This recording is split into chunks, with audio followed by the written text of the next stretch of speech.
어머니 주일인데요. 어머니가 먼저 벌써 세상을 떠나신 분들이 많으실 것 같습니다. 어머니 품이 좀 그리우시지 않습니까? 근데 또 어떤 분들은 어머니 그러면 썩 좋은 인상만 남아있지 않은 경우도 좀 있습니다. 그래서 때로는 우리 마음이 어머니 주일을 맞을 때 이런저런 복잡한 상념에 젖기도 합니다. 이제 내가 좋은 엄마가 돼야 될 텐데 또 그 부분도 용이하지가 않습니다. 이 좋은 부모가 된다는 게 이렇게 어려운 줄 몰랐다. 왜 딸하고의 관계는 내 이 페어런팅에 있어서 여러 가지 어려움이 생기는 이유가 뭘까? 그런 고민도 해보게 됩니다. 여러분, 이 땅에 어머니의 품이 그리운 이 세상에서 여러분 가장 그 어머니를 잘 느낄 수 있는 곳이 여러분 어디라고 생각하십니까? 태어나고 성장해 가는 그 어떤 요람과 같은 곳이 있다고 한다면 그것은 교회일 것입니다. 왜냐하면 내가 하나님의 자녀로 태어나고 하나님의 자녀로 내가 지금 자라나고 있다는 것은 내가 어머니와 같은 교회 안에 속해 있기 때문에 그것이 가능한 것이죠. 교회는 그래서 신자의 모태요 어머니다 이렇게 말합니다. 어거스틴 선생님이나 켈빈 선생님이나 이런 분들이 성경에서 교회야말로 어머니와 같은 곳이다 이렇게 얘기를 했는데, 그것은 우리가 하나님을 아버지라고 부르는 자녀가 되었기 때문에 하나님의 자녀가 되었다는 것은 내가 태어났고 그리고 성장하고 있다는 것을 의미하기 때문에, 그러면 도대체 나는 어디에서부터 태어났냐, 어디에서부터 너는 자양분을 먹고 자라고 있느냐 할 때 하나님을 아버지라고 섬기는 자는 당연히 교회가 그들의 어머니다 이렇게밖에 말을 할 수가 없는 것이죠. 그리고 이제 우리가 성경을 좀 살펴보면, 예를 들면 이사야 66장 같은 데 보시면 시온은 이렇게 나오죠. 시온이라고 하는, 예루살렘이라고 하는 이 도성이 있는데 그 시온이 자녀를 생산하고 있다 이렇게 얘기하는데, 이 특징은 뭐냐면 진통하기 전에 해산한다, 통증도 없이 아이를 낳는다, 앞으로 이런 일들이 있게 된다. 여러분, 이사야 66장은 앞으로 일어날 일들에 대해서 예언을 하고 있는데, 앞으로 이 시온이라고 하는 구약 시대의 이 예루살렘 성, 구약 성도들의 공동체인 이 구약의 교회라고 하는 이곳이 장차 앞으로는 어떻게 변하게 되느냐면 이 진통 없이 생명을 출생케 된다 이렇게 얘기를 하는데, 이런 일을 들어본 적이 있냐? 없다는 거죠. 이 진통 없이 어떻게 아이가 태어날 수 있겠습니까? 이것은 창세기에 나오는 대로 하와의 저주, 하와가 범죄하고 나서 이제 모든 이 해산의 수고, 잉태의 고통을 통해서 아이를 출생할 수 있다고 하는 인류 역사의 그 모든 이후의 삶 가운데서 진통 없이 애를 낳는 것은 없다, 그런 거 들어본 적이 없다. 그런데 시온이 앞으로 그렇게 된다는 것을 말하고 있습니다. 그것도 한두 사람이 아니라 나라가, 민족이 어찌 한순간에 하루에 태어날 수가 있겠느냐, 그런 일이 있게 될 것이다. 시온이 진통 즉시 순산하게 될 것이다. 여러분, 진통을 하자마자 진통을 느끼지도 않고 바로 순산하는 그런 일들이 나라와 민족 단위로 이렇게 일어나게 되는 놀라운 역사가 있을 수 있다 이렇게 말을 하는 거죠.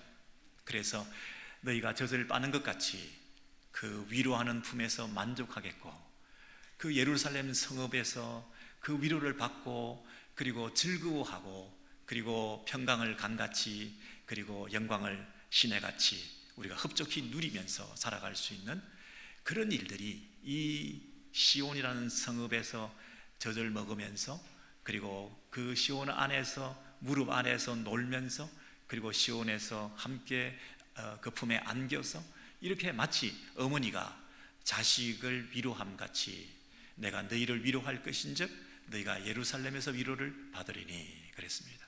예루살렘이 우리를 위로하는 어머니 사역을 통해서 우리가 젖을 먹고 성장하고 자라나는 이런 일들이 민족적으로 대단위로 이렇게 일어나는데, 그것은 구약의 창세기에 나와 있는 그 여인의 저주의 형벌에서 벗어나서 진통 없이 태어나는 놀라운 영적 재생산이 일어나게 될 것이라고 예언을 하고 있다는 것입니다.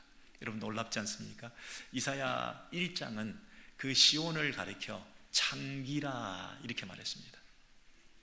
그 예루살렘 성이 창기와 같이 하나님 앞에 배신한 그런 도성이었는데, 이제 이사야 66장 제일 마지막 장에서는 그 예루살렘 성이, 시온이 회복되어서 창기가 아니라 회복된 한 여인으로서 놀라운 생산을 할 수 있는 그런 새로운 시대가 앞으로 오게 될 것이라고 예언하고 있는 것입니다.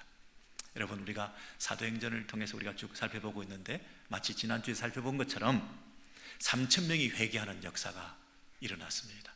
하와이의 저주가 풀려나고 영적 생산이, 그것도 대단위로 새로운 신약 시대가, 오순절 성령 강림 사건 이후로 새로운 신약의 교회가 태동하면서 이 교회 안에 많은 성도들이 몰려들고 있는 이 모습이 마치 구약에서 예언한 그 예언의 성취로 우리가 살펴보았던 부분이죠.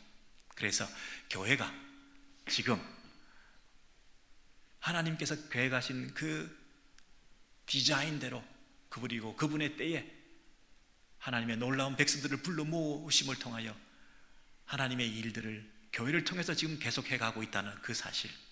여러분, 교회가 뭐 하고 있다고요? 어머니 역할을 한다. 모태와 같다. 신자의 모태요. 그리고 우리가 성장하고 자랄 수 있는 영적인 자양분을 공급해서 우리가 성숙한 하나님의 백성들로 세워져 나갈 수 있도록 하나님께서 교회를 통해서 일하고 계신다. 그러므로 이 시대의 어머니는 교회다, 이렇게 말할 수 있는 것이죠. 어머니 주일에 우리가 이 교회에 대해서 다시 한번 생각해 볼 수 있게 되어서 얼마나 다행이고 감사한지 모르겠습니다. 그런데 이 교회는 처음에 그렇게 아름다운 모습으로 건강하게 시작을 했지만, 시간이 지날수록 점점 교회 안에 어려움들이 생길 수 있습니다.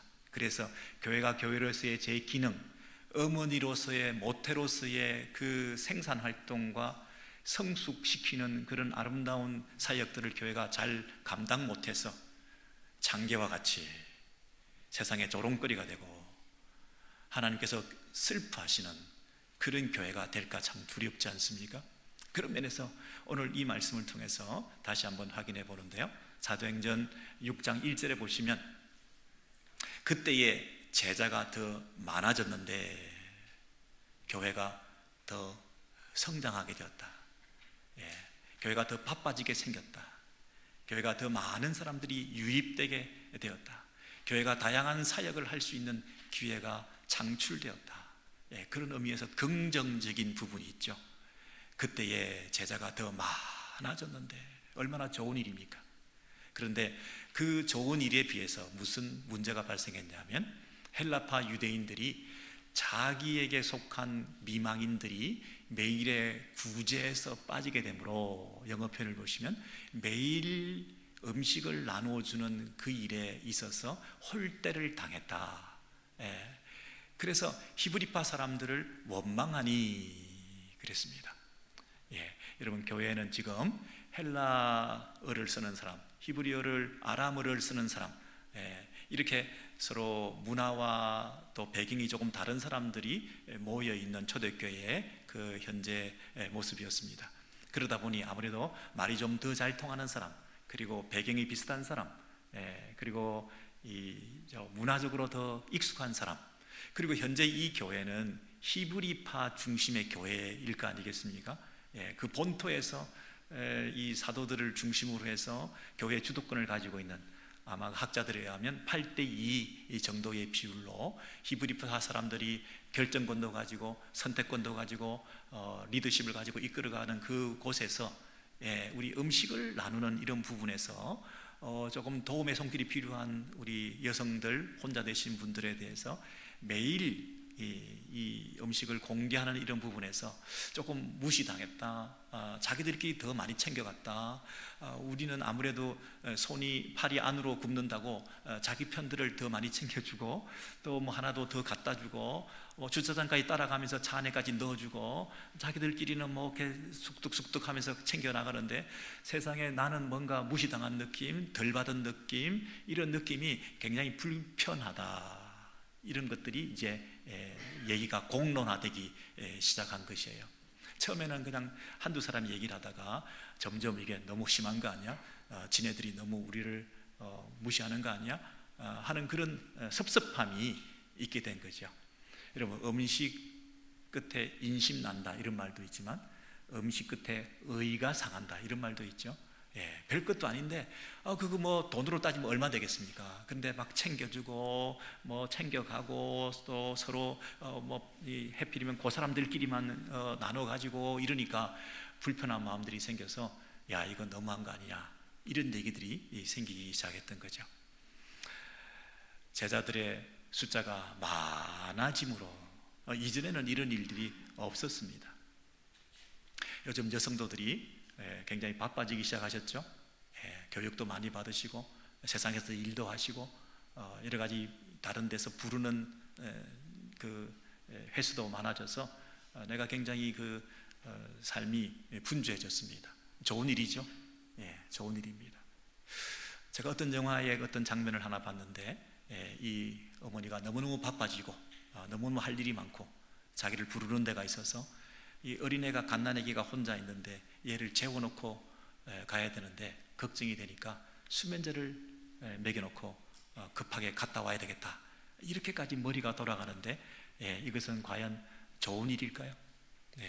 내가 바쁘다, 할 일이 많다, 숫자가 많아졌다 하는 일들이 과연 어머니로서 좋은 징조일까요? 교회가 교회로서의 그 모성애적인 기능을 잘 하기 위해서 이런 문제가 생겼을 때 여러분들은 어떻게 이 문제를 풀어 가시겠습니까? 여러분, 프로블럼 매니지먼트라고 하는 영역에서 흔히 이런 그림을 우리에게 보여줍니다. 어떤 증상이 나타났다, 어떤 증상이 나타났다. 근데 문제의 근원은 뿌리에 있는 것인데 겉으로 드러난 이 나뭇잎이나 가지를 제거함을 통해서 그때그때 그 문제를 처리할 수 있을지 모르지만 사실은 근본적인 문제는 계속 되고 있는 것이거든요. 그래서 이것을 RCA라 그렇게 합니다. Root Cause Analysis라고 얘기합니다. 그래서 근본 원인을 규명하고 분석해서 근본 원인을 해결해야 되는 거지, 그 문제가 해결될 수 있는 것이지 위에 있는 어떤 증세만 보고 그것을 해결하려고 접근해 가지고는 근본적인 문제는 해결되지 않는다. 사실은 이렇게 더 눈에 보이는 것보다 더 큰 거대한 문제들이 이 땅 밑에서 복잡하게 얽혀 있는데 이걸 무시하면 제대로 된 해결을 할 수가 없다. 그래서 RCA, Root Cause Analysis를 통해서 이 근본 원인을 규명하는 게 중요하다, 이렇게 얘기를 합니다. 여러분, 지금 이 히브리파와 헬라파가 서로 대립하게 되었고 서로 균열의 조짐을 보입니다. 갈등이 생기기 시작했습니다. 한쪽에서 불평과 원망이 생기기 시작했습니다. 그런 이 증세들이 이제 나타나게 되었습니다. 그러면 이런 일들을 접하게 될 때 우리는 어떻게 이 문제를 어프로치 해 나가야 될까요? 이 문제를 어떻게 해결해 나갈 수 있을까요? 여러분, 제일 쉬운 방법은 문제를 문제로 보는 겁니다. 문제를 문제시하는 것입니다. 그래서 드러난 이 불평, 원망, 이 문제를 향해서 그런 사람들을 문제아 취급하는 것입니다. 불평, 불만, 분자로 이렇게 낙인 찍는 것입니다. 그래서 저 사람들은 왜 맨날 불평할까? 그리고 받았지 않냐? 안 준 것도 아니고 그건 조금 덜 받은 거 가지고 그런 마음이 들어서 그 부분에 대해서 굉장히 예민하게 지도자나 교회 공동체가 그것을 접근할 실수를 할 때가 있습니다. 우리가 직장에서나 또 회사에서나 어떤 문제가 생겼을 때 저 사람이 문제다. 그래서 굉장히 잘 해준 거는 하나도 기억도 못하고 조금 그 섭섭한 걸 가지고 또 이렇게 분란을 일으키는 거구나 하고 문제를 문제시하고 문제화 취급함을 통해서 그 문제에 대해서 접근할 수가 있습니다. 아니면 그 중간 책임자가 도대체 무슨 문제를 잘 핸들을 못했길래 이런 문제가 일어나게끔 만들었나 해서 그 문제가 되는 사람을 색출하고 문책을 하고 그 사람을 인책해서 그 사람을 갈아치운다든지 하는 방법으로 그 문제를 풀어보려고 할 때가 있습니다. 결국 사람이 문제다. 그 사람 받아서 감사할 줄 모르는 사람도 문제고, 이 문제 그런 정도도 제대로 해결하지 못해서 문제를 일으킨 이 직원도 문제고 해서 이 관리자 입장에서는 굉장히 그 안타까운 마음이지만 그 사람들을 처리하는 걸 통해서 이 문제를 풀어가려고 할 때가 있습니다. 아니면 이게 구제하는 일은 좋은 일이라고 시작했는데 이게 결국 이렇게 문제를 자꾸 일으키니까 이 일 자체를 잠정적으로 중단해버리겠다. 일을 안 하면 문제도 없을 텐데 일을 하는 바람에 문제가 생겼으니 괜히 이런 문제를 일으키느니 일을 안 하는 게 더 낫지 않겠냐. 고마운 줄도 모르고 문제가 자꾸 생겨서 공동체에서 어려움이 생기느니 아예 안 해버려. 앞으로 구제는 무제한 연기다. 매일 하는 이 사역은 한 달에 한 번 정도 하든지 말든지 두고 보겠다. 이렇게 그 일 자체를 쉬겠다. 이런 방식으로 접근할 수가 있습니다. 좀 더 안 좋은 케이스는 뭐냐면 헬라파하고 이 유대파가 서로 대립하고 자꾸 문제가 생기니까 이들을 떼어놓는 방법이 있습니다. 일부 예배는 헬라파, 2부 예배는 히브리파, 이렇게 서로 안 만나게 하는 것도 좋은 방법일 수 있습니다. 여러분, 그 한국에서 제일 큰 섬에서 목회하는 그 관광지를 중심으로 목회하는 친구분들의 얘기를 들으면 참 목회가 어렵답니다. 왜냐하면 그 섬에 출신 사람들이 이 주류를 이루는 교회인데 외지에서 유입된 사람들과 함께 이렇게 문화도 다르고 배경도 달라서 참 그 언어도 물론 사투리가 섞이니까 많이 다르다 이렇게 얘기를 하는 거죠.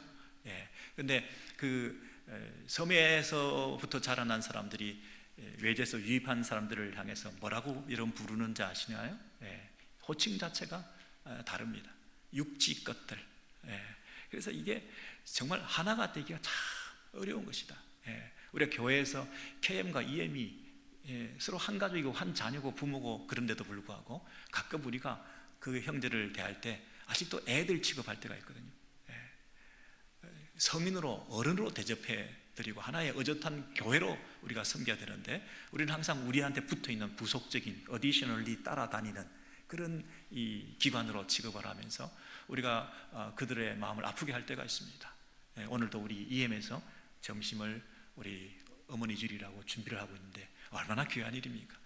격려하시고 축복하시고 사랑하시고 감사 표현하시고 그렇게 우리가 세워져 나가야 되는데 이 공동체 안에 서로 대립이 생기고 어려움이 생길 때 하나됨이 잘 안 될 때 우리는 안 보고 싶어 하는 거죠. 심지어 어떤 사람은 이렇게 얘기합니다. 1부, 2부 예배를 나누는 정도가 아니라 갈라서자. 이번 기회에 예배가 나눠질 뿐 아니라 교회가 나눠지는 이런 일도 왕왕 있습니다. 여러분, 어떤 분은 이렇게 얘기합니다. 정말 내가 교회 올 때마다 저 보고 싶지 않은 사람들을 만날 때 내 마음에 형제를 미워하면 살인하는 거라 그랬는데 내가 맨날 교회 올 때마다 살인을 하게 되니 이 교회에 괜히 와서 살인하고 죄를 짓느니 내가 교회를 안 오든지 저 사람들을 나눠서서 따로따로 교회를 만들든지 이번 교회 그렇게 해야 되겠다. 이게 정말 편하고 좋은 거 아니냐? 여러분, 이렇게 심지어 억지 논리를 펴는 사람들도 있습니다. 여러분, 과연 그런 방식으로 문제를 해결해 가는 것이 근본적인 원인을 찾아가는 방식일까요? 아닙니다. 여러분, 우리가 어떤 문제를 만나면 문제를 문제시해서 표피적으로 단세포적으로 피상적으로 그 문제를 해결하려고 할 것이 아니라 더 근본적인 것을 찾아가야 되는데 더 근본적인 것은 먼저 누구한테부터 찾아가야 되느냐 하면 나한테부터 찾아가야 된다. 오늘 이 사도의 표현들을 보시면 12제자가, 오늘 본문 6장 2절 보십시오. 12사도가 모든 제자를 불러 우리가 하나님의 말씀을 제쳐놓고 접대를 일삼는 것이 마땅치 아니하니, 자신들의 책임부터 얘기하는 거죠. 내가 잘못했다. 누가? 우리가. 우리는 문제를 만났을 때 너희가 잘못했다. 너희가 감사할 줄 모른다. 너희가 책임을 다 못했다. 그렇게 하기 쉬운데 이 사도는 뭐라고 했냐면 우리가 잘못한 거다. 우리가 제대로 안 한 거다. 그렇게 얘기를 한 거죠. 자기 성찰을 했다는 것입니다.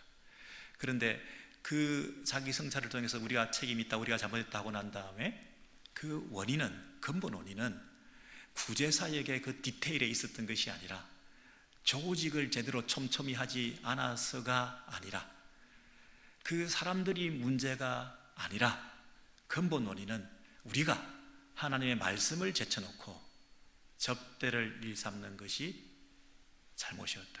우선순위에 있어서 문제가 있었다. 이렇게 얘기를 합니다. 그래서 근본 원인이 말씀 사역을 중시하지 않은 것, 그래서 이제는 진단을 하고 난 다음에 처방을 어떻게 하느냐면 너희 중에 성령과 지혜가 충만하여 칭찬받는 사람을 7을 택하라. 이 일을 그들에게 맡기겠다. 이게 이제 진단글과 처방이죠.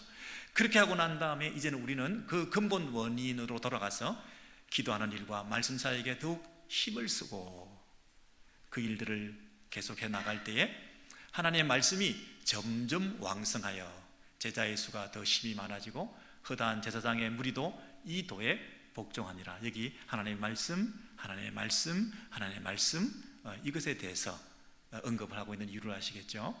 그래서 이제 이 교회가 정상 궤도에 올라가게 되었다 하는 것입니다. 그동안 잠시 이탈했었는데 잠시 우선순위가 바뀌었고 더 중점 사역이 잘못된 방향으로 가고 있었는데 그것을 다시 바로 잡아가지고 제대로 그 기능을 할 수 있게끔 만들어주는 바람에 교회가 교회로서의 어머니 기능을 잘해서 모태와 어머니로서의 그 사명을 잘 감당함으로 믿는 자가 더 많아지고 심지어 허다한 제사장의 무리가 돌아오는 일이 있게 되었다, 이렇게 말을 합니다. 여러분, 제사장들이 돌아왔다는 얘기는 굉장히 특별한 의미를 가집니다. 그 당시는 성전 중심 사회입니다.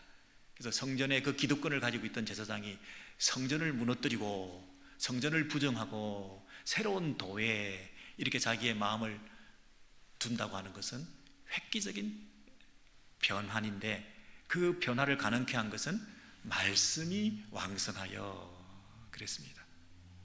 참 성전으로 오신 예수 그리스도, 그분을 증거할 때에 이 성전을 헐라 내가 사흘 만에 일으키리라, 예수님의 그 십자가의 죽음과 부활의 의미를 전달할 때에 이 건물로서의 눈에 보이는 성전은 더 이상 의미가 없고 그 성전에서 수정 들고 있는 제사장 노릇하는 내가 지금 엉뚱한 짓을 하고 있는 것이구나, 시대착오적인 일을 하고 있는 것이구나 하는 자각을 할 수 있게 만든 것은 제대로 신약을 가르쳤고 제대로 교리를 가르쳤고 제대로 말씀의 깊은 전달을 하는 일을 통해서만 가능한 것이지, 그걸 어떻게 사람이 인간적으로 설득을 해서 자기의 제사장 자리를 내려놓고 예수를 믿겠다고 돌아오는 그런 일이 가능이나 하겠습니까? 사람을 변화시키고 사람을 바꾸는 일이 어떻게 인간적인 말로 되겠습니까? 그렇지 않습니다. 하나님의 말씀이 왕성하여 그 말씀이 그들의 인생 가운데 큰 충격으로 와닿았을 때 직업도 바뀌고 그들의 미래도 달라지는 결단을 하게 된 것 아니겠습니까? 이게 근본적인 문제의 원인을 해결한 결과로 나타나게 되었다, 이렇게 말을 하는 것이죠. 제가 3가지 말씀드린 거 기억나십니까? 첫 번째는 문제를 문제시하지 않는다. 문제를 문제시해서 문제아를 만들지 않는다. 너희들이 문제가 아니라, 두 번째는 뭐였습니까? 자기 성찰. 성찰에서 우리가 문제였다, 우리에게 책임이 있었다. 성찰 작업을 통해서 이제는 근본 원인을 찾아간다고 했습니다. 그 뿌리에 뭐가 있는가? 그 원인을 찾아간다 그랬습니다. 저걸 외우기 어려우시면 여러분들이 앞으로 어떤 문제가 생겼을 때 문제를 문제시하지 않는다. 성찰 작업을 먼저, 우리가 문제다. 남 탓이 아니다. 그리고 근본 원인을 찾아야 된다. 뿌리에 뭐가 있는가? 말씀 사역을 등한히 하기 때문에 결과적으로 이런 일이 다 드러난 것이다 했던 그런 문제. 여러분의 가정에 무슨 문제가 있는지 모르겠습니다. 여러분 직장 가운데 어떤 잡음들이 생기고 어떤 불편한 일들이 일어나는지 모르겠습니다. 여러분 부부 사이에 어떤 일들이, 어떤 대화가 오고 가고 있는지 모르겠습니다. 왜 무미건조한 우리 가정이 되었을까? 근본 원인은 뭘까? 당신이 문제야. 문제를 문제시하지 않는다. 여러분 굳이 무슨 문성근이라는 이름을 제가 입에 오르내리지 않더라 하더라도 문제를 문제시하지 않는다. 성찰 작업을 한다. 그리고 근본적인 문제의 원인을 파악한다. 그렇게 문제를 풀어가면 하나님께서 우리가 생각하지 않았던 이 문제들을 뛰어넘는 더 견고함으로 허다한 제사장의 무리까지 돌아오게 되는 이런 놀라운 축복으로 우리 교회가 생각하지 못했던 아름다운 행복한 사역을 우리 교회들이, 우리 가정들이 정말 그 근본 문제를 건드렸을 때 가지치기에 그치지 않고 싹을 자르는 정도가 아니라 뿌리를 뽑는 발본색원하는 이 일들에 내 마음을 바치고 그 일에 집중했을 때에 놀라운 변화가 생각하지도 못했던 일들까지도, 그리고 그것도 최단 시간에 일어날 수 있다는 확신을 여러분 가지시기 바랍니다. 계속 주변을 맴돌지 마시고 근본 문제를 우리가 처리할 수 있는가. 여러분 그런 면에서 이 교회는 방향을 바로 잡은 거죠. 사도들은 제대로 방향을 잡고 말씀을 가르치는 근본적인 문제를 해결해야 된다, 이렇게 생각을 한 것이죠. 사도행전 2장부터 이 일은 계속되어 왔습니다. 교회가 모태로서의, 어머니로서의 재기능을 잘해서 재생산이 일어나는 그 건강한 교회가 되기 위해서는, 세상에 영향력을 나타낼 수 있는 그런 이 교회의 그 힘을 나타내기 위해서는 신도의 수가 3,000이나 더하더라. 그러나 제일 먼저 한 일은 뭐냐면 사도의 가르침을 받아. 이게 우선순위, 탑 프라이오리티에 넘버 원에 딱 두고 거기에서부터 파생되는 모든 결과물들이 아름답게 이루어질 수 있도록 이렇게 이 작업들을 해 나갔다는 것에 대해서 2장부터 계속 우리가 그것을 확인할 수 있습니다. 사도의 가르침을 먼저 받아, 그 다음에 서로 교제하고 말씀 안에서 함께 성장해 나가고 서로 떡을 떼며, 그리고 기도에 힘쓰고 예배하고, 그리고 물건들을 통용하고 재산을, 소유를 팔아 각 사람 필요를 나눠주고, 날마다 마음을 같이 하고 성전에 모이고, 그리고 집에서 떡을 떼고 하나된 마음으로 음식을 먹고 하나님을 찬미하고. 여러분 음식 먹는 문제, 서로 구제하는 거, 하나님 앞에 참여하고 예배하는 거, 그리고 온 사람들에게, 백성들에게 칭찬받는 거, 뭐 이런 것들이 지금 다 한꺼번에 등장하는데 그 제일 위에 뭐가 있냐면 사도의 가르침을 받아. 그럼 그 부분을 가장 중요하게 생각해야 된다는 것입니다. 제가 세 가지를 다시 한번 말씀드릴게요. 우리가 하나님 말씀을 받아들이고 사도의 가르침을 제일 먼저 받아들이게 되면 모든 우선순위들이 잘 정립이 되는데, 첫 번째는 하나님을 찬미하고 하는 것을 제일 중심에 두게 된다는 것입니다. 사람이 먼저다 이런 말에 속으면 안 되시고 하나님이 먼저다 하는 것을 늘 기억하셔야 됩니다. 사람보다 하나님을 더 우선시하는 그 관념으로 우리가 바뀌게 되는 것이죠. 여러분 이 시대는 인본주의 시대입니다. 신본주의와 인본주의가 서로 대립하고 있는데 모두가 자신을 신성시하고 있습니다. 사람을 신성시하고 있습니다. 자신의 가진 것을 신성불가침처럼 주장하는 시대에 살고 있습니다. 성령 충만한 공동체는 자기 주장을 하지 않습니다. 성령께서 주장하시고 인도해 가시는, 성령께서 드라이브해 가시는 공동체입니다. 근데 성령 충만하지 않은 공동체는 모두가 다 자기 주장하는 공동체가 되어서 자기의 필요를 주장하고 자기의 의견을 제시하고 자기의 삶을 가장 중요하게 생각하고 자기를 가장 연민하게 되고 자기 애에 빠져서 자기 사랑에 절절히 젖어서 자기가 어텐션을 받고자 하고 하는 이런 인생들로 가득 찬 공동체가 되고 마는 것이죠. 그래서 여러분, 첫 번째는 신본주의라는 의식을 꼭 가지셔야 됩니다. 하나님 우선. 여러분, 사람 중요합니다. 사람을 잘 섬겨야 됩니다. 그러나 하나님 사랑과 이웃 사랑 중에 제일 첫째 계명은 하나님을 사랑하는 것입니다. 내 이웃을 내 몸과 같이 사랑하라, 이것만 가지고 박애주의자로 막 이 휴머니스트로 활동하는 사람들 굉장히 많습니다. 그러나 성경은 분명히 그것은 둘째 계명이니 첫째 계명은 하나님을 마음과 뜻과 목숨과 생명을 다해서 사랑하라, 그 다음에 이웃을 사랑하라. 이 우선순위를 바꾸는 사람들이 많습니다. 첫째 계명과 둘째 계명의 우선순위를 바꾸는 것 틀렸다.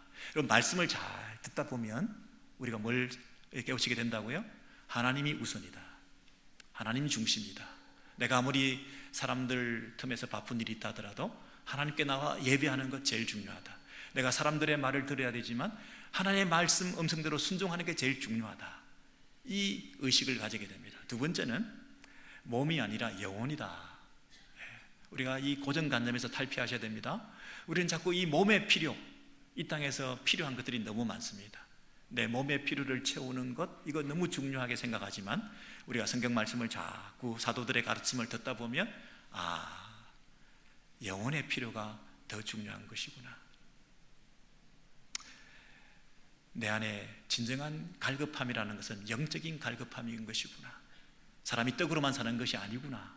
하나님의 말씀을 먹어야 사는 것이구나. 무엇을 먹을까, 무엇을 입을까, 무엇을 마실까 염려하지 마라. 성도들아, 신자들아, 전부 하늘 아버지께서 너희 필요를 다 하시고 채워주실 거다. 먼저 그 나라와 의를 구하라. 영혼의 필요. 여러분, 우리 안에는 세상의 모든 것을 다 집어넣어도 만족할 수 없는 그 영적인 필요와 하나님만이 채울 수 있는 그 공간이 있는 것 아니겠습니까? 그걸 의식하지 못하고 우리는 그저 영적인 필요는 잊어버린 채 육적 필요를 따라서, 몸의 필요를 따라서 막 동무서주 뛰어다니는 것이죠. 세 번째는 이 땅의 이 시간이라고 하는, 기회라고 하는 것이 제한적인 것이고 이 세상은 종말이 있고 시간 너머에 영원이 있다 하는 사실에 대해서 눈을 뜨셔야 되는 것이죠. 그래서 우리는 영원을 사모하고 영원한 나라에 투자하고 이 땅의 것에 대해서 우리가 너무 집착하고 애착을 가지고 이 세상이 다인 것처럼 착각하고 살아가는 것은 곤란하다.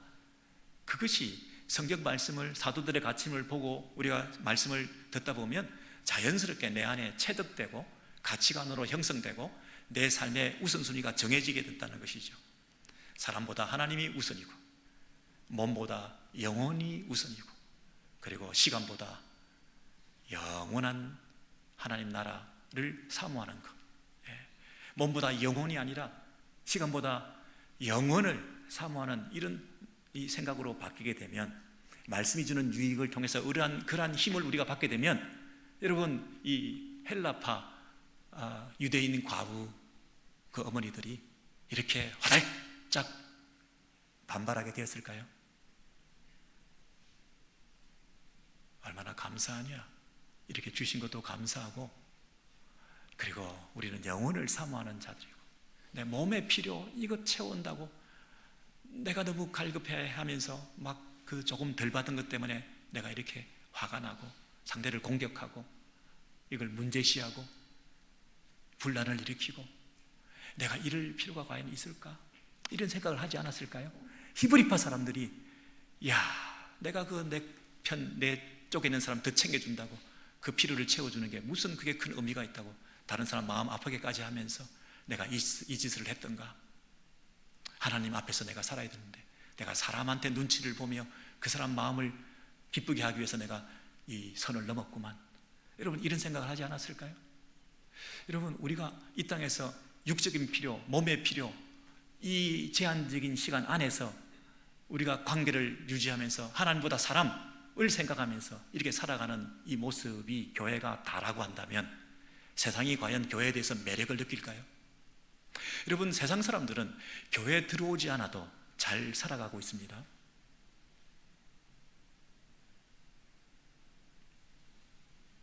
저렇게 많은 사람들이 교회의 필요성을 느끼지 못하고 세상에서 그들의 필요를 체험받으면서 잘 살고 있습니다. 근데 교회가 똑같이 세상의 그 필요를 채워주는 정도로 교회에서 그 필요를 채워주는 것으로 교회의 존재 의미와 목적이 달성될 수 있겠습니까? 그것이 우리가 서로를 위해주는 길일까요? 우리가 사람들의 필요를 채워주는데 우리가 민감하고 또 그것을 위해서 교회가 수고해야 될 부분도 있습니다. 구제사역 왜 안 됩니까? 해야죠.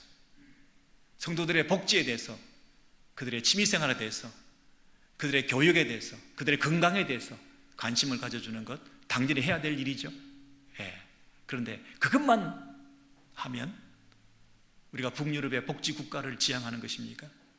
덴마크처럼, 룩셈부르크처럼, 노르웨이처럼, 아이슬란드처럼 그렇게 다양하고 촘촘히 여러 방면에서 우리의 복지와 건강과 교육을 무상으로 책임져주는 그런 정도의 수준의 우리 교회가 이르는 것이 우리 교회의 진정한 목표 달성의 대상이라는 것입니까? 우리 교회가 최대치를 해서 그 복지국가의 수준까지 이르게 되면 교회가 존재하는 그 모든 이 수고를 다한 것입니까? 우리가 그것을 위해서 교회가 존재하고 있나요? 그 복지국가들의 그 이면이나 그림자는 얼마나 문제가 많습니까? 우리 교회가 추구하는 가장 더 중요한 목적은 사람보다 하나님이요, 몸보다 영혼이요, 시간보다 영원을 우리가 사모하며 갈 수 있도록 말씀을 통해서 가르쳐 줄 때, 이 말씀을 통해서 새로운 가치관에 눈뜨고 새로운 삶을 살아가는 사람들로 가득 찬 공동체로 만들어져야 우리 안에 이 갈등과 분쟁을 종식시키고 사소한 문제를 가지고 다투지 않고 더 크고 넓고 길게 바라보면서 넉넉하게 관대하게 용납하고 사랑하는 공동체를 이루어갈 때, 그때 그것이 세상에 임팩을 주고 세상 사람들이 다 허다한 백성들이 교회에 대해서 마음을 두고 관심을 가지고 교회에 들어오고 싶어하는 마음을 가지고 심지어 허다한 제사장들도 그들의 모든 것을 내려놓고 새로운 길을 찾아 들어올 수 있는 이 교회의 문을 노크하게 되는 일들이 있을 때에 비로소 우리는 그 교회를 찾는 사람들을 향해서 회개하라, 돌이키라, 그렇게 외칠 수 있는 거 아닙니까? 과연 이 시대의 교회들이 세상을 향해서 회개를 외칠 만한 염치가 있습니까? 세상하고 다른 게 있어야 회개하라고 돌이키라고 얘기를 하지, 오히려 세상을 닮아가고 있는데 뭐 회개할 게 뭐가 있습니까? 우리가 세상을 부러워하고 배워가고 있어야 되는 거 아닙니까? 우리는 복지국가를 지향하고 있는데 지금 과연 우리가 교회로서 가장 근본적인 문제를 무엇으로 생각하고 그 부분의 문제를 치유하고 뿌리 붓고 해결할 때에 교회로서 제 기능을 감당할 수 있는 본 궤도를 이탈한 교회가 정상 궤도에 들어서서 이제 제대로 달릴 수 있는 이런 교회가 되기 위해서는 가장 우리에게 요구하는 것이 무엇이었는지 오늘 말씀을 통해서 우리가 깨닫게 되는 것 아니겠습니까? 여러분, 교회가 교회다울 수 있도록, 어머니가 어머니다울 수 있도록 다시 한번 자신을 살피고 성찰하시며 가장 근본적인 문제가 어디에 있는지 여러분 마음속 깊이 회개하시고 결단하시는 이 아침이 되기를 소원합니다. 그래서 우리 어머니들이 바로 설 때, 말씀으로 돌아갈 때 가정도 살고 교회가 교회다운 아름다운 모습을 회복하게 될 때 이 세상을 책임질 수 있는 그런 교회가 되지 않겠습니까? 우리 오렌지 교회와 오렌지 교회에 속해 있는 모든 우리 어머니들이 다시 한번 회복되시는 그런 은혜가 있게 되기를 소원합니다.